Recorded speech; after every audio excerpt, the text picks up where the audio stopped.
Welcome to GetX AIML.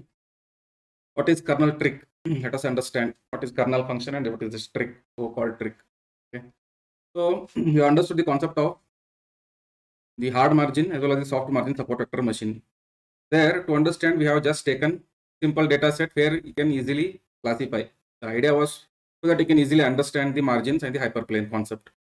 But the real world, the data is very messy, like this.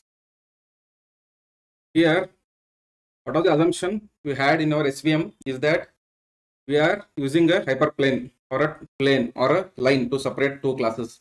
So that is linear in nature, that is linearly separatable. That means, for example, here in this, here there are two features and there are two classes, red circles and green circles. Now, using SVM, whether hard margin or soft margin, we want to draw a line separating these two classes. But in the real world, the data looks like this, something like this in this figure. Very hard to find a decision boundary. So where can I draw a line? Suppose if I draw a line like this, so this is not a good classification. If I try drawing like this is also not a good classification because the green points are here, red points also there. So it's very difficult. So one way is to go for non-linear. Non-linear means I can draw the boundaries like this, something like this. Okay, something like this. So this is becomes a non-linear optimization. So but our SVM uses a linear boundary like this, straight line or a plane or a hyperplane. That's what you have learned. So using the equation y equal to w transpose into x plus b, the equation of the hyperplane. Can I separate this class? So considering the real world data looks something like this. So how can we do it? Let us understand by some examples. Suppose say that I have given you one-dimensional data. This is a one-dimensional data. So there are two classes again, the binary classifier we are working on. So there are three red points here, then three here, and then in between we have three green points. So how can I do the SVM classification? So I cannot draw like this or somewhere. So it doesn't make sense. So we cannot design an efficient classifier with that. So the idea is, can we do transfer into higher dimension? Can I transfer this data into higher dimension? Higher dimension means it is in one dimension. Can I try and see it in two dimension? So for that we use something called as feature mapping. Feature mapping. So let us denote it as phi. So here there is only one axis, x-axis. So let us say the mapping function is phi of x. So this is one dimension. So convert into two dimension. Let me write a function like x square. What I'm trying to do here, these points. So let us assume the coordinates value. So this is say 0, this is -1, this is -2, -3, and -4. The x-axis, because it's in only one dimension, so I'm giving only one values. Here let us say 1, 2, 3, 4. Now convert this using this feature mapping function phi of x equal to x square. That means what? Now I'm making it in two dimension. What is two dimension? The second dimension comes is 0. X is the input. So let us represent it as y. Y is the another dimension. Now if I map y equal to x square, so first let us take this 0. 0 square is 0. So I will get a point here, 0. So there is a point here. Now, so x square, even if I give a negative number for x, then automatically I'll get the square of it. So there will be no negative numbers. If I take this -1 and +1, square is again +1 only. So y equal to +1. So we are writing what y equal to x square. That is the meaning. So this becomes say +1 is somewhere here. So there will be a point here. There will be a point here. Corresponding to -1 is 0. This is +1. Now similarly, you apply for the reds. So we have -2, -3, -4 square, and then 2, 3, 4 square. So 2 square is 4. -2 square is 4, and 2 square is also 4. Go on doing like this. So we'll get a curve something like this, points like this in the two dimension. So we converted the same one dimension into two dimension, the same data. Now if you observe here, so there is definitely a linear separability here. I can draw a hyperplane or a line, something here. So it easily separates both the classes. This is the concept of the kernel function. This mapping will come later. What is the kernel function? So we do it in higher dimensions. So transformation of data into higher dimension. So we can have linear separability. So I can draw a linear line here. So linear line, one dimensional hyperplane. So this is the concept. Similarly, let us take the mapping function. Say some function is given x of comma y because it's in 2D. So I'm trying to convert into say 3D, higher dimension, more than one dimension. So now if I convert, so let us assume there is some function. So it may look like this. It may look something like this in the higher 3 dimensions.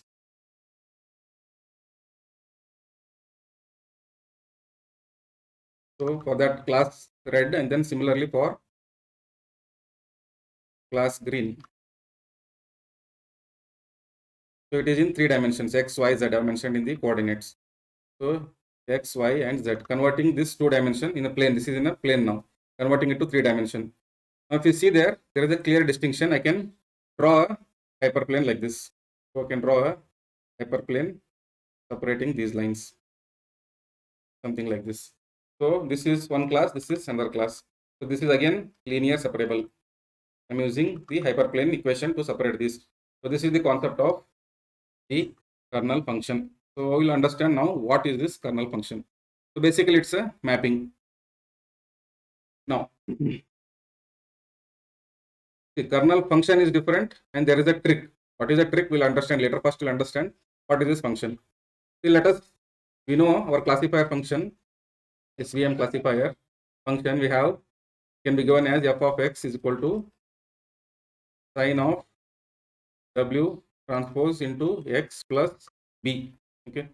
So based on the sign, I classify it as +1 or -1 class. So if I expand this, we already know derived the w optimal w value, that is summation for all I alpha I yi, that is class label, into xi into this x. So x here is a new input. For that I'm classifying whether it belongs to class +1 or -1 plus b. So this what you have done is nothing but the dot product. I'll come back to this. This is the dot product. This is not the multiplication. This is not vector or matrix multiplication. We are taking a dot product here. The training data comparing with the new data. Now, what is the kernel function? Now say that xi, these inputs are in that given dimension. They are not linearly separable. So that means I have to convert it into higher dimension. So I'll use a mapping function, say phi. Okay. Then I want to convert this. So let us define a mapping function, phi of z. Okay, z may be any xi, x, something like that. So phi of z, let us define it as a polynomial function, polynomial mapping. That means one dimension to two dimension. For example, previously you have seen x to x square like that. So let us write a generic formula, say z plus some constant to the power d. Okay, so d and c I can choose. So if I choose d, it gives the polynomial value. That is, for example, d equal to 2, that it becomes z plus c square cube 4000 like that. So d can take the polynomial value. C is some constant value. So for this function, let us take this as z plus 1 over 3. This is my mapping function. This is what I want to use to change this data to the higher dimension. Now, so what will my equation become? So this is phi of xi into x. This is what I want to convert. So since it is a dot product, so there is no multiplication, direct dot product. So you understood the concept of dot product, I hope. So this can be written directly as the dot product of these functions. Okay, I am separately mapping each function and taking the dot product. Both are same. Now what will happen? Let us substitute in this function now. This will become xi plus 1 cube into x plus 1 cube. Now what is that I have to calculate? I have to calculate this product now. Cube and then product. So if I do this, what is the terms I will get? I will get xi cube x cube plus 3. I'm just expanding and multiplying them. Then I'll get xi square x square plus 3xi x plus 1. This is what I get. Now, let us understand the problem with this. What is the issue with this? Let us say I'll choose my dimension as 1000. If I choose my dimension as 1000, what will become? So this is what I can calculate is phi of x. This will become as, or xi into x will become as phi of x into phi of x, xi into x dot product. So this is say xi plus 1 to the power 1000, means I am converting into 1000 dimensions. X plus 1000. Now what will happen? So there will be so many terms. So my phi will contain now what are terms? Xi 1000, x 1000, 4000, so on till I reach this one. So many terms I have to compute, and then so many times I have to get the powers of this. So this method is computationally intensive. It takes more resource, requires more resource, but because you have to calculate so many powers, okay, for multiplying and then getting the final function. And also it is not efficient because it takes more time to calculate all those, and it also utilizes more resources the computer. So for that we define something called as kernel function. Now comes the kernel function. The kernel function we represent it as say k of xi comma x. Okay. This is, you can write it as, say for this example, xi into dot product plus c to the power d. If you see the difference here, see whatever I calculate, for example, if I take d equal to 3 and c equal to 1, okay, my kernel function becomes xi into x plus 1 to the power 3. So what is the difference here? Similarly, if I take for 1000 dimensions, it will become xi into x plus 1 to the power 1000. To understand this, see how many terms you have calculated here for multiplication and addition. See, for example, for 3 dimensions, I have taken like this. So xi cube I have to calculate, x cube I have to calculate, then take the dot product plus and all those operations I have to perform. For 1000 dimension, it becomes very computationally intensive. Now, if you observe here, this function will give you the same result. This kernel function, what we defined, will give you the same result. This is an example of polynomial kernel function. So what is that we are reducing here? See, I am only calculating this 1000 to the power 1000 only once, and then I am taking just the dot product. This is happening because that's what I told you here. This is the dot product. So taking the dot product and then raising to the power 1000 will also behave the same way, calculating like this. This is actually called the trick. So instead of calculating your kernel function like this using the mapping, you use this trick of the dot product. The dot product helps us to define this trick. So this is called as the kernel function trick. So any dimensions I can easily calculate without much computational power, or with more efficiency can calculate like this. This is the simple explanation for the kernel trick or the kernel function. So how will you write your final function? So you need not worry about your classifier function. No need to change anything. F of x is equal to sine of return summation of I alpha I yi. We had xi into x, that is dot product, plus b. Now I am taking it to higher dimension, this dot product. That means each feature I am mapping to higher dimension. So what is that? I have just to replace this with the kernel function. Alpha I yi k of xi comma x plus b. This kernel function will be defined. For example, polynomial kernel function we are used. So that we define it as, in our previous example, we took it as xi into x plus 1 to the power say 3.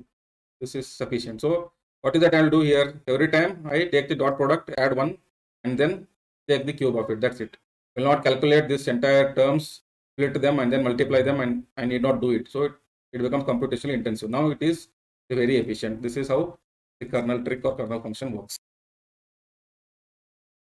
There are different types of kernels. There are many types, but most commonly used I will explain. So the first one is linear kernel. Linear kernel is nothing but whatever used in SVM directly. We are not going for higher dimension. Whatever dimension is there is one dimension.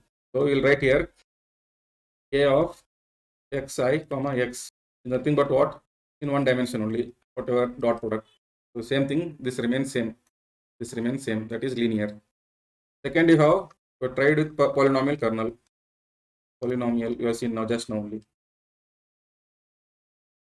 So here we write it as in the form kernel I comma x is equal to, this xi is the feature and x is the new data. Okay, you write it as some constant xi dot x plus c to the power d. So here c and d defines your dimension, to which dimension I want to take my data to. C represents a constant for some smoothing use. So c and d are also called as hyperparameters. Hyperparameters. You already know the concept of hyperparameters in the previous algorithms. For example, in soft margin support vector machine, you know that C you use for adding the penalty term. So this can be tuned using many techniques. One of them is cross validation. So you will please refer to the videos of cross validation. I explained in detail with examples. So cross validation, using cross validation, we can choose C and D for my training data. So that is the third one is RBF, also called as radial basis function. It's also called as Gaussian kernel. RBF kernel is also called as Gaussian kernel. So it uses the Gaussian distribution. So you can write the kernel function as equal to e power minus the Euclidean distance square of it divided by 2 sigma square. Or you can write with the gamma parameter as the Euclidean distance and the square of it. Okay. So here gamma is again minus 1 by 2 sigma square. So this gamma is again a hyperparameter. So for your given training data, you can perform hyperparameter tuning using some techniques like cross validation and then find the best value for this. All these parameters actually decide your bias variance trade-off. For example, gamma, if it will decide based on the value you choose, it will decide the variance and bias trade-off. So this is hyperparameter tuning. So larger the gamma value, it is overfitting. That is, it can also capture the noise because the model becomes too complex. If gamma is very small, it is underfitting. Okay. This function is used in most of the data sets in the real world, because most of the data sets usually follow the Gaussian distribution. Okay. And one more advantage of this is, see, in this polynomial kernel, I have this dimension d, I will set this d. But here, this I can set to infinite dimensions. I can convert my or project my data to, transform my data to infinite dimensions. That is the advantage. One more commonly used function is called sigmoid kernel. Sigmoid kernel function. So it is defined as k of xi comma x is equal to hyperbolic tan h. In neural networks, I will explain. Please watch those videos. Tan h alpha xi dot x plus some constant c parameter. So this alpha decides the steepness of the slope of hyperplane.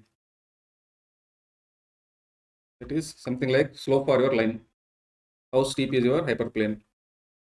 So adjusting this again using hyperparameter tuning can make your model to perform better way. That is about the Sigmoid kernel. Hope you enjoyed this video. Thank you for watching. Please like, subscribe and share.